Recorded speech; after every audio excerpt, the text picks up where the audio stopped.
नमस्कार दोस्तों, स्वागत है आपके अपने YouTube चैनल राजस्थानी व्लॉगर पे। आज के इस व्लॉग में मैं आपको दिखाऊंगा अपने खेत का कुछ व्यू। तो ये आपको इस वीडियो में जो फसल नज़र आ रही है आपको, ये जीरा की फसल है। अभी वसंत ऋतु है और वसंत ऋतु में ये फसल अब पक चुकी है। इस साल जीरा और इसबगोल भी हमने बोया है और साथ में अरंडी की फसल भी बोई है। तो अभी मैं घर आया हुआ था, कोई ज़रूरी काम था, इस कारण 2 दिन के लिए मुझे घर आना पड़ा। और अभी घर आता हूँ तो घर का सारा काम भी करना पड़ता है। तो ये सिंचाई वगैरह भी, अरंडी की जो फसल है उसकी सिंचाई हम कर रहे हैं। तो इसमें मैं भी अपना जो मेहनत हम पढ़ाई में करते हैं उतना एफर्ट्स अगर बाकी चीज़ों में भी लगाए तो भी हम शारीरिक और मानसिक रूप से कुछ स्ट्रॉन्ग बनते हैं। तो काम करते रहना चाहिए व्यक्ति को।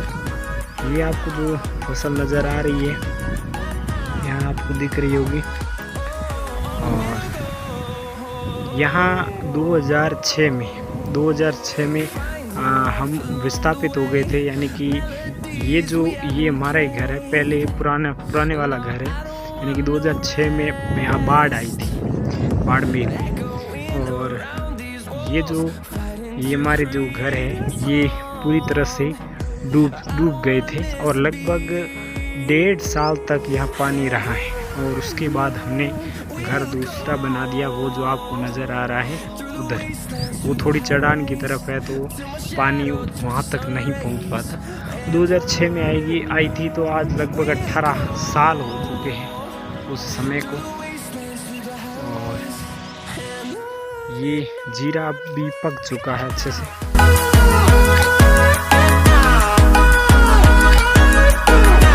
ये है खेत का शानदार व्यू। आप सपोर्ट ज़रूर करें।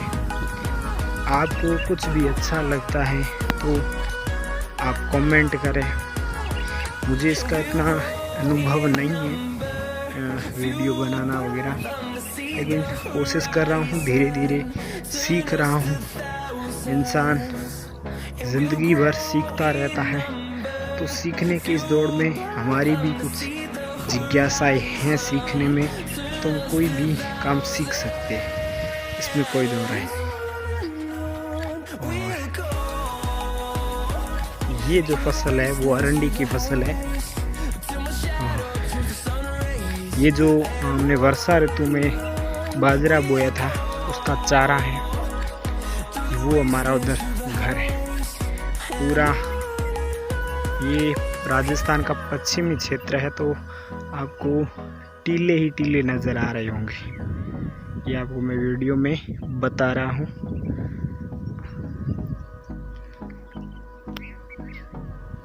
ये अभी जब शीत ऋतु थी तो शीत ऋतु में ये अरंडी की फसल बिल्कुल ही नष्ट हो गई थी। अब कृषक की स्थिति आप अच्छे से जानते हैं, किन किन परिस्थितियों से किसान को गुजरना पड़ता है। उसकी समस्या कोई नहीं समझ सकता। सरकार अपनी तरफ से कुछ अनुदान देती है, ये बात सही है, लेकिन योजनाएं भी प्लानिंग लेके आती हैं, लेकिन जड़ तक, ग्राउंड लेवल पर किसान तक वो योजनाएं सही तरीके से नहीं पहुंच पाती। लोग बीच में ही, हजारों ऐसे लोग होते हैं जो झड़प लेते हैं। इस कारण किसान की समस्या देश जब स्वतंत्र हुआ था उससे पहले भी थी। पहले तो आज़ादी से पहले तो थी ही समस्या, वो उस समय हम किसी के गुलाम थे। लेकिन जब देश स्वतंत्र हुआ और देश में लोकतांत्रिक सरकारों का गठन हुआ और जनता की कुछ मांगे स्वीकार की जा रही थी, तब भी किसान को इस चीज़ का लाभ नहीं मिल पाया है। ये बात सबको पता है। भारत एक कृषि प्रधान देश है, लेकिन इसमें ज़्यादातर परसेंटेज किसानों का कंट्रीब्यूट है, यानी योगदान है, लेकिन किसानों का सरकार भला नहीं करती, योजनाएं सही तरीके से लागू नहीं होती और ग्राउंड लेवल पर काम नहीं हो पाता। तो हमारी भी फसल इस साल नष्ट हो गई थी। ये फसल अभी हमने वापस जब सिंचाई शुरू की है तो कुछ आपको इम्प्रूवमेंट नज़र आ रहा होगा। ये देखो, ये जो फसल है, ये अरंडी की फसल है, ये बिल्कुल सूख गई थी। आपको पौधे नज़र आ रहे होंगे, ये सूख गए थे बिल्कुल भी, क्योंकि ज़्यादा ठंड पड़ने के कारण बिल्कुल भी ये सूख गए थे। और उसके बाद हमने वापस जब सिंचाई शुरू की तो अभी तो गर्मी पड़ रही है, तो वापस ये थोड़ा सही हो चुका है। तो ज़्यादा कुछ लाभ नहीं मिल पाता, फिर भी बेरोज़गारी है। हम पढ़ाई कर रहे हैं, मेरा भाई जो है वो ये खेती करता है और मेरे फादर भी यही खेती करते। क्या करें, सबकी प्रॉब्लम यही है। लेकिन मैं कोशिश करता हूँ कि मैं अपने एजुकेशन के मामले में मैं कुछ अच्छा करके और जो पेरेंट्स हैं उनको खुश कर सकूं। यही तो एक व्यक्ति का मेन लक्ष्य होना भी चाहिए। अगर किसी भी व्यक्ति को आपकी वजह से कोई लाभ नहीं हुआ है और आप अपने ही अंदर लालचीपन के व्यक्ति हैं, तो इसका जीने का कोई मतलब नहीं। क्या कुछ तो आपके अंदर वो सेंस होना चाहिए, कुछ इंसानियत के जो गुण हैं वो होने चाहिए। पश्चिमी राजस्थान में अगर हम पर्यावरण की बात करें तो पर्यावरण को हमने काफ़ी बैलेंस करके रखा है। यहाँ पर वनों की कटाई को लेकर ठीक ठाक इतनी जागरूकता है कि लोग वनों का संरक्षण भी करते हैं। और अब आजकल जो एजुकेटेड लोग हैं वो कुछ चेंज लाना चाहते हैं, तो वो कोशिश भी कर रहे हैं। ऐसा नहीं है कि कोशिश नहीं की जा रही है। तो यहाँ पर्यावरण को लेकर संरक्षण किया जा रहा है और यहाँ पर काफ़ी हरियाली है। ज़्यादातर जो ज़्यादा अगर वृक्ष में बात करें तो खेजड़ी, राजस्थान में राज्य वृक्ष भी है खेजड़ी। खेजड़ी का वृक्ष ज़्यादा है और खेजड़ी से जो चारा है वो किसान अपनी जीविकाओपार्जन के लिए एक तो कृषि करता है, इसके साथ पशुपालन।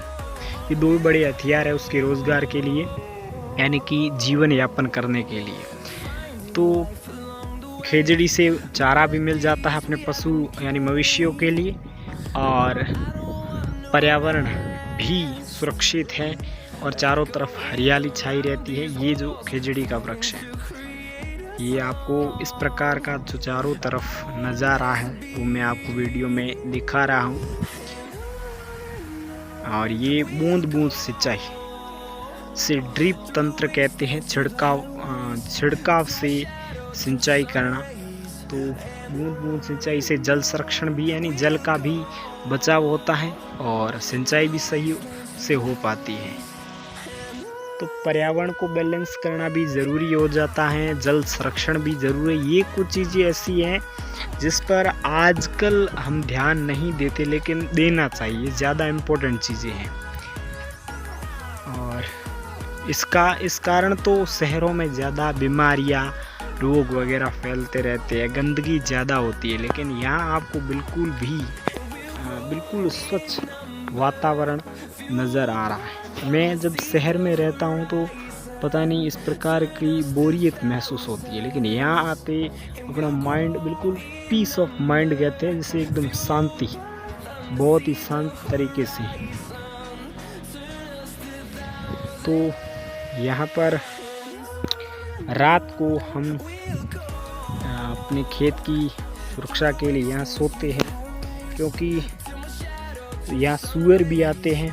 सूअर है, हिरण है और यहाँ पर इस प्रकार के खेत के सुरक्षा के लिए चारों तरफ तार बाड़ भी है। तो यहाँ हमें सुरक्षा के लिए सोना पड़ता है। तो आज के इस वीडियो में अगर आपको कुछ भी अच्छा लगा है तो आप प्लीज़ वीडियो को लाइक ज़रूर करें, शेयर करें, चैनल को सब्सक्राइब करें और सपोर्ट करें। तो मिलते हैं एक और व्लॉग में, तब तक के लिए जय हिंद, जय भारत।